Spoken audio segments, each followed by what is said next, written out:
अस्सलाम वालेकुम। हम बात करते हैं फार्माकोलॉजी की। फार्माकोलॉजी टू वर्ड्स से मिलकर बना है, फार्मा ड्रग एंड कोलॉजी डिस्कशन।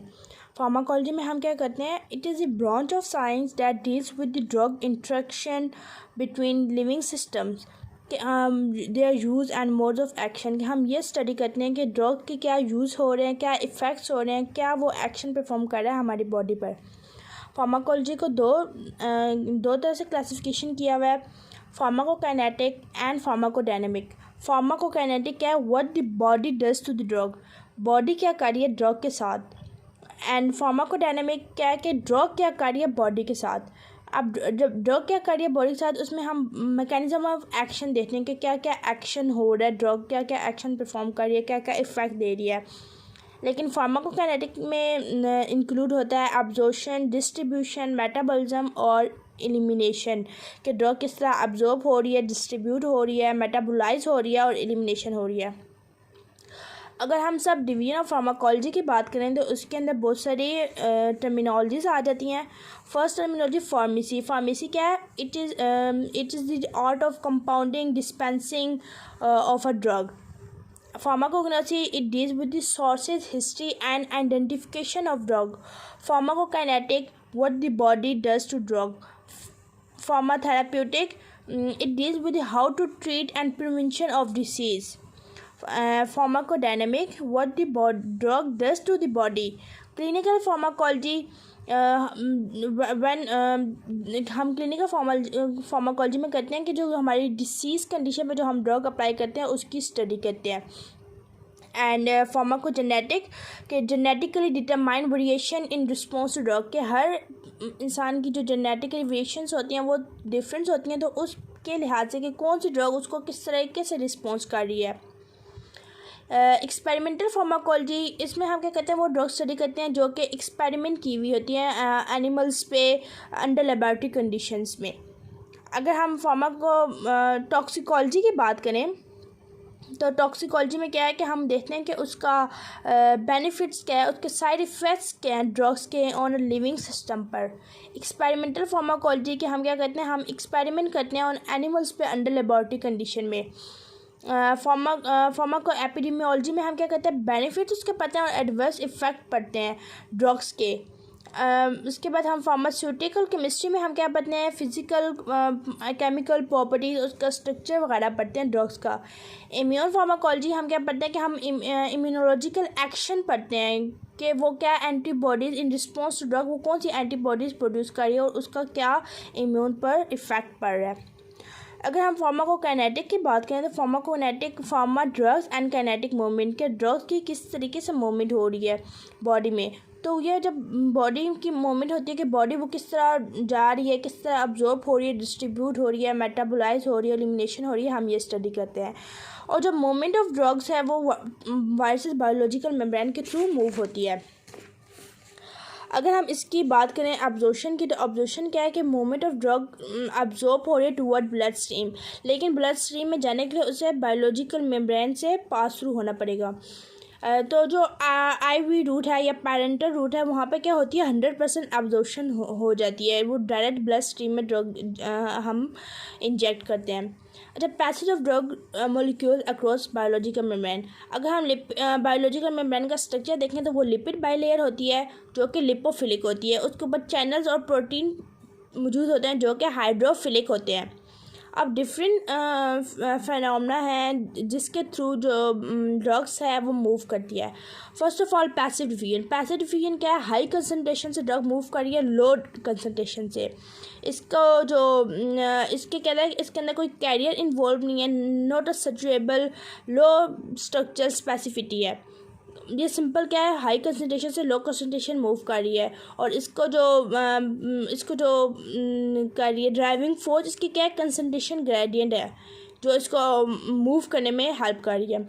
अगर हम एक्टिव ट्रांसपोर्ट की बात करें तो ये क्या लो से हाई की तरफ मूव कर रहा है, low concentration toward high concentration की तरफ मूव कर रहा है। यहाँ पर एक्टिव से याद है, यहाँ पे एनर्जी ज़रूरत है। एनर्जी हमें कहाँ से मिलेगी, ATP से। स्पेसिफिक कैरियर भी होना चाहिए, स्ट्रक्चर स्पेसिफिटी भी है, और इसके अलावा ये क्या क्या सैचुरेबल भी है। तो जब स्ट्रक्चर स्पेसिफिसिटी आ जाती है तो इसमें क्या है, ये कम्पिटिटिव एंड कम्पिटिट करने किसी मॉलिक्यूल के साथ भी कर सकता है। कोई जो दूसरा मॉलिक्यूल है जो उसके स्ट्रक्चर से रिजेंबल करता है तो उसके साथ कंपैरिजन कंपटीशन भी हो सकता है। फैसिलिटेड डिफिकेशन के लिए क्या है, हाई कंसंट्रेशन से लो कंसंट्रेशन की तरफ मूव कर रहा है। फैसिलिटेड, इसमें क्या है, specialise transmembrane carrier protein होते हैं जिसके थ्रू जो ड्रग्स है, केमिकल्स हैं, वो पास थ्रू होते हैं।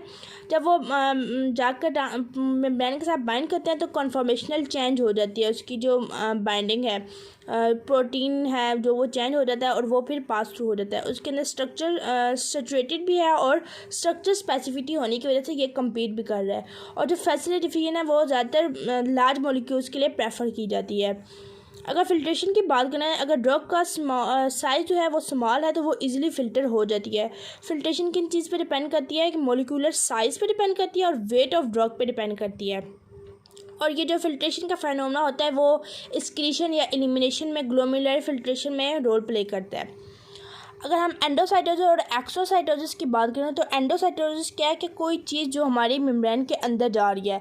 एंडो वो किस तरीके से जा रही है कि जो हम क्या कर रहे हैं, ड्रग की इनगल्फमेंट कर रहे हैं, बायसेल मेम्ब्रेन में पिंचिंग हो रही है ड्रग की। तो इसमें जो एग्जांपल आ जाती है वो विटामिन B12 की आ जाती है कि वो विटामिन B12 की जो अब्जॉर्प्शन होती है वो एंडोसाइटोसिस के थ्रू होती है। एक्सोसाइटोसिस रिवर्स ऑफ एंडोसाइटोसिस, कि वहाँ पे क्या हो रहा था, वो drug chemical inside the cells आ रहा था। एक्सोसाइटस में वो सेल वेसिकल्स जो हमारी होते हैं बनकर वो रिलीज़ करते हैं ड्रग्स को, केमिकल्स को। इसकी एग्जांपल न्यूरोट्रांसमीटर भी आ जाती है कि न्यूरोट्रांसमीटर जो रिलीज़ होते हैं वो नर्व्स से, प्रीसिनेप्टिक नर्व से रिलीज़ होते हैं। तो वो किस तरीके से रिलीज़ हो रहे होते हैं, एक्सोसाइटोसिस के फिनोमेना से। गैप जंक्शन क्या है, गैप जंक्शन जो है एपिथेलियल, मेसोथेलियल और इंडोथेलियल जो सेल्स हैं उनके दरमियान गैप, टाइट गैप जंक्शन होता है। तो उनके दरमियान जो सेल जो ड्रग्स जो मूव कर रही होती है वो पेनिट्रेट कर रही होती है through these gap from cell to cells, वो इस सेल टू सेल्स मूव कर रही होती है। आयन पेयर ट्रांसपोर्ट, अब जब भी किसी चीज़ को कोई मेम्ब्रेन को पास थ्रू करना है उसका अनआयोनाइज्ड फॉर्म में होना ज़रूरी है। तो अनआयोनाइज, अब ये जो पॉजिटिव चार्ज है ये हाईली आयोनाइज फॉर्म है तो उसको कैरियर चाहिए अनआयोनाइज होने के लिए। जब ये अनआयोनाइज फॉर्म में होता है तो ये जो मेम्ब्रेन है उसको पास थ्रू कर देते हैं, पास थ्रू करने के बाद वो सेपरेट हो जाता है। अब हम बात करते हैं फैक्टर अफेक्टिंग ड्रग अब्जॉर्प्शन। अब ड्रग अब्जॉर्प्शन पे कौन कौन से फैक्टर अफेक्ट करते हैं, route of administration, nature of drugs affect कर सकते हैं। इसके अलावा जो है हमारी फॉर्मुलेशन कैसी हुई है ड्रग की, ये भी डिपेंड करती है। इसका बहुत सारे फैक्टर्स हैं जो इस पे फैक्टर अफेक्टिंग पे डिपेंड कर सकते हैं। अगर हम रूट ऑफ एडमिशन की बात करें, अगर हम ओरली रह रहे हैं तो ओरली हमारी ड्रग जो है वो पहले स्टोमा में जाएगी, फिर इंटेस्टाइन में, फिर पोर्टल सर्कुलेशन में जाएगी। अगर हम रेक्टल के थ्रू ले रहे हैं तो वो रेक्टम से सिस्टमिक सर्कुलेशन में जाएगी। अगर हम वो IM में जा रहे हैं तो वो मसल्स से सिस्टमिक सर्कुलेशन में जाएगी। अगर हम नेचर ऑफ ड्रग की बात करें तो 3 तरह के ड्रग्स की नेचर्स हो सकती हैं, वीक इलेक्ट्रोलाइट्स, पोलर ड्रग्स और नॉन पोलर ड्रग। जो वीक है वो वेरिएबली आयोनाइज होती हैं, polar drug ionise and non polar drug un-ionised. हमने कहा कि जो अनआयोनाइज फॉर्म में ड्रग होती है वो मेम्ब्रेन को पास थ्रू कर सकती है। तो जो अनआयोनाइज फॉर्म ड्रग्स है उसको pH से कोई भी इफेक्ट नहीं पड़ता, वो इजीली पास थ्रू हो सकती है। तो उसके अंदर डाइगोक्सिन और एम्प्रोफेनिकोल आ जाती है। अब drug passes if it's uncharged, drug तब पास करती है जब वो अनचार्ज हो। तो अनचार्ज के लिए वीकली एसिड में जो HA है वो HA जो है वो अब्जॉर्ब हो रही है, पास थ्रू हो रही है और अब्जॉर्ब किधर हो रही है, स्टोमक के अंदर। और वीक एसिड के अंदर जो पास थ्रू हो रही है B और वो इंटेस्टाइन के अंदर। अब हमने ये देखा है कि जो सेम pH पर जो ड्रग है वो अब्जॉर्ब होती है, सेम pH पर जो ड्रग है वो अब्जॉर्ब होती है। तो वीक एसिड के अंदर वीक एसिड है तो वो स्टोमक भी क्या है, उसका pH कौन सी एसिडिक है तो वो एसिडिक के अंदर अब्जॉर्ब होती है। बेस क्या है, वीक बेस वो इंटेस्टाइन की pH क्या है, बेसिक है तो वो अब्जॉर्ब हो रही है। अगर lower pKa of a drug है तो वो मोर एसिडिक है, higher pKa of a drug है तो वो मोर बेसिक है। अगर हम स्टोमक की बात करें तो स्टोमक की जो pH है वो 1.5 है, जो लोअर गट है उसकी 7.6, अपर गट की 6.8 एंड बॉडी की क्या है 7.4 है। तो इसके अंदर एक इक्वेशन आ जाती है हेंडरसन हेज़लबैच इक्वेशन, जो कि हमें बताती है पीएच क्या है, पी के क्या है, लोग ये इक्वेशन आ जाती है। अब पी के क्या है, जो क्या है the strength of interaction between acid and base, जो स्ट्रेंथ है इंटरेक्शन है वो पी के हो जाती है। नॉन पोलर ड्रग मैंने पहले ही बताया था कि नॉन पोलर ड्रग्स है उसको पीएच पे कोई इफेक्ट नहीं पता, वो डिफ्यूज़ हो जाती है रैपिडली। उसमें आ जाता है डाइगोक्सिन एंड क्लोरमफेनिकोल। अब पोलर ड्रग है तो उसको आयनाइज है तो उसके तो वो ऑल पीएच वैल्यू पे उस पर इफेक्ट पड़ रहा है, तो वो क्या कर रही है, प्लेसेंटा और ब्लड ब्रेन बैरियर को क्रॉस नहीं कर सकती है। इसमें नेगेटिव आ जाती है हेपेरिन, नेगेटिव जो नेगेटिव पोलराइज ड्रग होती है वो हेपेरिन, और पॉजिटिव आ जाती है एप्राट्रोपियम ट्यूबाकोराइन। अच्छा, ब्लड फ्लो पे भी एब्जॉर्प्शन साइड पे इफेक्ट पड़ रहा है, surface area, contact time, other drugs की बेसिस से, फार्माकोजेनेटिक फैक्टर, कोई डिसीज तो नहीं है, एक्सप्रेशन ऑफ पी ग्लाइकोप्रोटीन, इन सब से जो है फैक्टर को जो फैक्टर हैं वो एब्जॉर्प्शन पे इफेक्ट पड़ रहा है। अब ब्लड फ्लो जिस तरफ ज़्यादा होगा वहाँ पे क्या होगी, एब्जॉर्प्शन भी ज़्यादा होगी। तो हम कह रहे हैं कि इंटेस्टाइन में ब्लड फ्लो ज़्यादा होता है देन स्टोमक से, तो वो क्या है, ब्लड फ्लो कहाँ पे हो रही है, इंटेस्टाइन के अंदर होती है। लेकिन अब शॉक होता है, शॉकिंग कंडीशन होती है, तो उस वक्त हमारी जो सबकुटेनियस टिश्यू है वहाँ पे जो ब्लड फ्लो है वो कम होता है। तो उस वक्त जो हमें जो अब्जॉर्प्शन हमें ये नहीं करना चाहिए कि उस वक्त हमें कोई ऐसी सबकुटेनियस टिश्यू के अंदर कोई ड्रग इंजेक्ट करनी चाहिए, क्योंकि वहाँ पर उसकी ब्लड फ्लो कम होता है। सरफेस एरिया की बात करें तो इंटेस्टाइन में मैक्रोविलाई होते हैं बहुत ज़्यादा, जिसकी वजह से उसकी जो सरफेस एरिया बहुत ज़्यादा होता है स्टोमक से, तो वहाँ पे भी क्या हो रही है कि उसकी अब्जॉर्प्शन ज़्यादा हो रही है। अगर हम कंटेक्ट टाइम की बात करें तो अगर कंटेक्ट टाइम ज़्यादा है तो ड्रग की अब्जॉर्प्शन भी ज़्यादा होगी। अगर इसमें आ जाता है डायरिया, अगर डायरिया है तो डायरिया में क्या होता है कि जीआई ट्रैक्ट पर की मूवमेंट जो है वो बढ़ जाती है, तो उसकी मूवमेंट बढ़ने से जो ड्रग्स है वो वेल एब्जॉर्ब नहीं होती। और Prince of food in the stomach, अब जो अगर हमने अभी भी खाना खाया, खाने से फ़ौरन बाद कोई हमने ड्रग ले ली, तो उससे क्या हो रहा है कि हमारी जो ड्रग्स है वो डाइल्यूट हो जाती है, वो स्लो गैस्ट्रिक एम्पटिंग होती है, वो स्लो अब्जॉर्ब होती है। अगर हम फार्मास्यूटिकल फैक्टर देखें तो इस पर भी बहुत ज़्यादा इफेक्ट पड़ता है कि उसकी फिजिकल स्टेट क्या है, साइज़ क्या है, डिसइंटीग्रेशन डिसोल्यूशन टाइम कितना है, उसका फार्मूलेशन कैसी की हुई है, उसकी शुगर कोटिंग कैसी है, वो कितने टाइम में अब्जॉर्ब, ये बहुत ज़्यादा इफेक्ट करती है।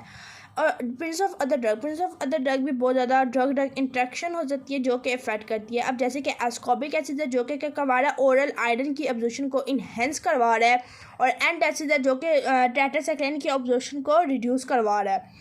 अगर फार्माकोजेनेटिक फैक्टर देखें तो जेनेटिक फैक्टर में ये एक डिसीज़ आ जाती है पिनीशियस एनीमिया। ये इस वजह से होती है कि इंट्रिंसिक फैक्टर नहीं होता जो कि विटामिन B12 को अब्जॉर्ब करता है फ्रॉम द गट, तो वो वाला इंटेंसिव फैक्टर नहीं होता। अगर गैस्ट्रो इंटेस्टिनस और अदर डिसीज़ की बात करें, अगर गैस्ट्रो इंटेस्टिनस हो जाए तो पेरिस्टाल्टिक मूवमेंट बहुत ज़्यादा बढ़ जाती है। गैस्ट्रो इंटेस्टिनस क्या है कि हमारी जो जीआई ट्रैक की ये जो पाइप्स हैं यहाँ पे क्या हो जाए, स्वलन हो जाए, तो पेरिस्टाल्टिक मूवमेंट बढ़ जाती है, इसकी वजह से हमारी अब्जॉर्प्शन कम हो जाती है। अक्लोरीहाइड्रिया क्या है कि हमारी जो स्टोमक के अंदर HCl की कंसनट्रेशन ज़्यादा होती है। अगर HCl की कंसनट्रेशन कम हो जाए तो उसकी वजह से जो अब्जॉर्प्शन फ्रॉम द गट है वो कम हो जाती है। हम इसमें एग्जांपल ले सकते हैं आयरन की। अगर क्रोनिक कार्डियक फेलियर है, के अगर जो है हमारी हार्ट की जो मेम्ब्रेन है वहाँ पे कोई प्रॉब्लम आ रहा है, तो उससे क्या होता है, जो GI म्यूजिकल इडीमा, जो GI के अंदर क्या हो जाता है कि GI जो उसके अंदर जो इंटरस्टिशियल फ्लूइड है वो मूव करने लग जाता है, दूसरे मेम्ब्रेन के पास होने लग जाता है, जिसकी वजह से भी उसके एब्जॉर्प्शन पे इफेक्ट पड़ सकता है। पी ग्लाइकोप्रोटीन ये क्या है, एक रिसेप्टर है जो कि मेम्ब्रेन में प्रेजेंट होता है। ये क्या करवा रहा होता है, ड्रग की पंप करवा रहा है आउटसाइड ऑफ द सेल्स करवा रहा होता है। तो अब हम अगर सेल्स के अंदर सेल्स की मेम्ब्रेन के ऊपर पी ग्लाइकोप्रोटीन ज़्यादा है तो वो क्या करवा रहा है, जो सेल जो अंदर है, जो ड्रग जो हमारी सेल के अंदर है वो क्या करवा रही है, सेल से बाहर जा रही है, तो हम क्या कहते हैं कि इसकी एब्जॉर्प्शन कम हो रही है। तो ये क्या करता है, ड्रग को ट्रांसपोर्ट करवाता है टिश्यू से ब्लड की तरफ। अगर पी ग्लाइकोप्रोटीन ज़्यादा है तो अब्जॉर्प्शन कम हो रही है, और ये मल्टी ड्रग से रेसिस्टेंट भी हम इसे करवा सकते हैं, associated with multi drug resistance से। अगर हम बात करें बायोअवेलेबिलिटी की, तो बायोअवेलेबिलिटी क्या है? Fraction of administered that gain access to systemic circulation in a chemically unchanged form. कि हम ड्रग जो ले रहे हैं वो हमारी सिस्टमिक सर्कुलेशन में जा रही है, लेकिन केमिकली अनचेंज फॉर्म में, उस पर कोई फ़र्क नहीं पड़ रहा केमिकली इतना कि वो कितनी केमिकली अनचेंज फॉर्म में हमारी ड्रग जा रही है, जो कि साइट ऑफ एक्शन पे जा रही है, जो कि अपना फंक्शन परफॉर्म कर रही है, तो वो क्या कहते हैं? वो बायोअवेलेबिलिटी है। अगर हम बायोअवेलेबिलिटी को इस ग्राफ से देखें तो जो ड्रग्स हम लेते हैं ओरली, वो उसकी बायोअवेलेबिलिटी इतनी नहीं होती जो कि हम लेते हैं प्लाज्मा कंसंट्रेशन इंजेक्टेड के थ्रू, क्योंकि वो डायरेक्ट ब्लड में चली जाती है, तो वहाँ पे उसकी बायोअवेलेबिलिटी ज़्यादा होती है। बायोअवेलेबिलिटी की अगर हम देखें तो ये area under curve oral, area under curve injected multiply 100 लेते हैं। अगर फैक्टर फैक्टिंग की बात करें तो फर्स्ट पास मेटाबॉलिज्म के, वो फर्स्ट पास के हम कहते हैं सबसे पहले जो मेटाबॉलिज्म हो रहा होता है, ड्रग की ब्रेक डाउन हो रही होती है, उससे क्या इफेक्ट पड़ता है। इसके अलावा हम बात करें हेपेटिक डिसीज़ से भी इफेक्ट पड़ सकता है। Clinical instability, chemical solubility, nature of drug किस तरह की है, इंटेरोहेपेटिक साइक्लिंग, इन चीज़ों से पे इफेक्ट पड़ सकता है। फर्स्ट पास मेटाबॉलिज्म में क्या हो रहा होता है कि हम ओरली ड्रग लेते हैं, वो स्टोमक में जा रही है, स्टोमक से पोर्टर से वो लिवर से वो सिस्टमिक सर्कुलेशन में जा रही है, तो वो जो ड्रग्स है वो मेटाबोलाइज हो जाती है कुछ some concentration of drug before they reach to their systemic circulation. अब क्या इससे क्या हो जाता है? बायोअवेलेबिलिटी कम हो जाती है। अगर वो ज़्यादा मेटाबोलाइज होगी तो बायोअवेलेबिलिटी कम हो जाती है, जो थेरेप्यूटिक इफेक्ट को कम कर सकती है। इसमें आ जाता है लिग्नोसाइन और एसोप्रिनोलाइन आ जाता है। लिग्नोसाइन जो लिवर की ड्रग होती है और एसोप्रिनोलाइन वो क्या करती है? गट वॉल की। अगर फर्स्ट पास मेटाबॉलिज्म बहुत ज़्यादा हो जाए, तो फर्स्ट पास मेटाबॉलिज्म ज़्यादा हो जाए तो वो क्या हो जाता है कि हमें कोई जो ड्रग्स है, मतलब वो बहुत ज़्यादा मेटाबॉलाइज हो रही है ड्रग, तो उसकी जो थेरेप्यूटिक इफेक्ट है वो कम मिल रहा है, तो उस हालत में हमें पेरेंटल रूट अप्लाई करना चाहिए या हमें डोज ऑफ ड्रग की इंक्रीज़ करवानी चाहिए। अगर पेरेंटल रूट अप्लाई करेंगे तो वो हम लिग्नोसाइंस की एग्जांपल ले रहे हैं, अगर डोज ड्रग्स कर रहे हैं तो नाइट्रोग्लाइसिन। हेपेटिक डिसीज़ में क्या हो रहा है कि हेपेटिक डिसीज़ है तो ड्रग की मेटाबॉलिज्म बहुत स्लो हो रही है, कि वो तो उसकी वजह से बायोअवेलेबिलिटी बहुत ज़्यादा बढ़ रही है, तो बायोअवेलेबिलिटी बहुत ज़्यादा बढ़ने से भी टॉक्सिक इफेक्ट आ सकते हैं। तो इसमें आ जाता है प्रोपन और लिग्नोसाइन की एग्जांपल आ जाती है। केमिकल इंस्टेबिलिटी की बात करें तो जो सम ड्रग्स हैं वो कुछ एंजाइम के साथ इंस्टेबल होती हैं, वो इंस्टेबल होती हैं, तो जैसे पेनिसिलिन जिन है, जो पेनिसिलिन जी है वो अनस्टेबल है पीएच ऑफ गैस्ट्रिक से। और जो इंसुलिन है, इंसुलिन को क्यों हम सबक्यूटेनियस के थ्रू लेते हैं? क्योंकि उससे जीआई ट्रैक्ट से वो डिग्रेडेटिव एंजाइम डिस्ट्रॉय हो जाती है, इससे हम उसे डायरेक्ट सिस्टमिक सर्कुलेशन उसके हम डायरेक्ट उसके लेते हैं, सबक्यूटेनियस के थ्रू लेते हैं, इंजेक्शन के थ्रू।